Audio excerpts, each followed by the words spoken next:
Hello, my name is Olivia Armstrong, and you are listening to Big Green Stories, part of the Big Green Architecture Draw, a family day organised by the Big Draw and RIBA Learning.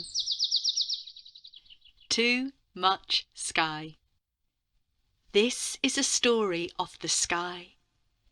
Can you see the sky from where you are? Are you by a window or even listening outside? Look up if you can. Then lift your pencil and begin to draw. Perhaps you can draw the trailing, soft, puffy clusters of cumulus clouds on a hazy summer morning, endless blue dazzling your eyes. Or the sunset spill of rich crimson and gold fading into lilac like an upturned paint pot. Or thin wisps of grey skimming the white skies of evening. Or even dramatic, ragged storm clouds bursting with rain. Once, the sky was not high up above us where it is today, but was so close to the earth, if you stretched as high as you could touch it. It felt smooth as cool water running through your fingers, soft as marshmallows. But the best thing of all was that it could be eaten. Sometimes the sky tasted like ripe bananas.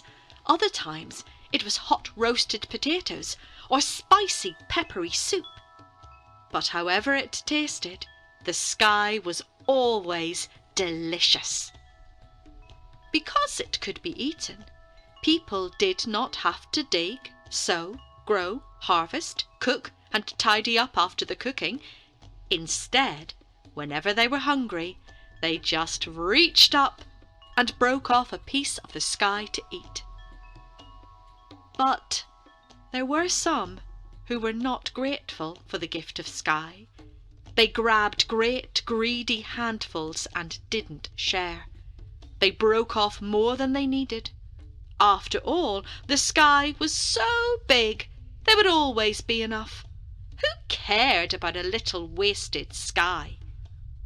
Whenever they found they had taken more than they could eat, they would throw the rest away into rubbish heaps that soon began to grow and groan under the weight of so much wasted sky. And the sky became angry. It flushed pink, then purple, and grey clouds covered the land. Thunder rumbled from far-away hills, and the sky spoke. People of Earth, you are wasting my gift of food. Do not take more than you need. Do not throw me away into the dust heap. I warn you, I will go so far away you will never be able to touch me again. A sudden flash of jagged lightning. Then the sky was calm and still. The people shuddered with fear and decided they would be careful. They were sorry. Now they knew they would never waste anything, not a single scrap. And for a while, they even remembered to thank the sky. Well, the time soon came for the year's biggest festival, a time of celebration, music, dancing, and of course, feasting. Can you draw those tables heaped with delicious plates of sky? Red evening sky that wobbled like jelly. Crescents of early morning sky, juicy as watermelon. Peachy twilight sky, as sweet as Turkish delight. White, fluffy, cloudy sky, melting like coconut ice cream. Sky stew, sky soup, sky pie, oh my!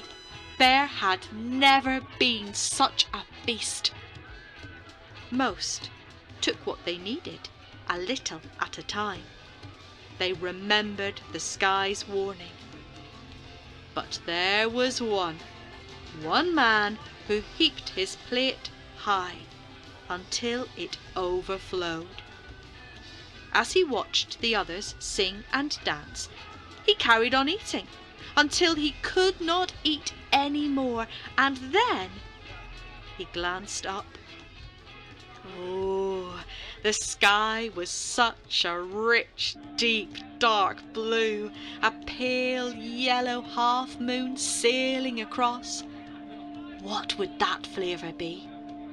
He stuck in his fingers and grabbed a huge slice. Then he lifted down a piece so large it could have made 10 meals for 10 families. The sky was so big, what did it matter? Moonlight flooded down onto the man through the huge chunk he had taken from the sky. It was creamy and cheesy, yummy, the perfect way to finish the feast. But uh-oh, the piece he had taken was so big, he could not possibly finish it. He knew he must not throw it away, so he called over to his friends, but they were too full. No more, please, not a single crumb. He begged his children to help, but they were holding their tummies, groaning and moaning. No more, please, no more. Oh, and thank you, Sky, for the delicious feast. The man sneaked a look up. He didn't think the sky was looking, so shh, he crept over to the dust heap and hid the pieces of uneaten sky. But the sky had been watching. A flurry of clouds zoomed right above the man's head and hovered menacingly. People of Earth, you have wasted my gift again, yelled the sky. You did not listen. You were greedy. I am leaving you. You will never waste me again. And the sky began to rise. The man tried to pull it down, but it flew higher, first over the houses, then the forests, until it was above the tops of the highest hills, and still it moved higher. All the people stood and watched the sky sail away. They didn't know what to do. They cried up to the sky, "What will we eat? What will we do?" The sky said, "I will bring the rain and the sun, but you must learn how to work hard, how to plough fields, sow seeds, grow and harvest. You must learn not to be greedy, to share what you have. If you work hard, eventually you may learn to value and not to waste." And from that day to this, the sky has stayed where it is, watching over us, checking that we have learnt our lesson.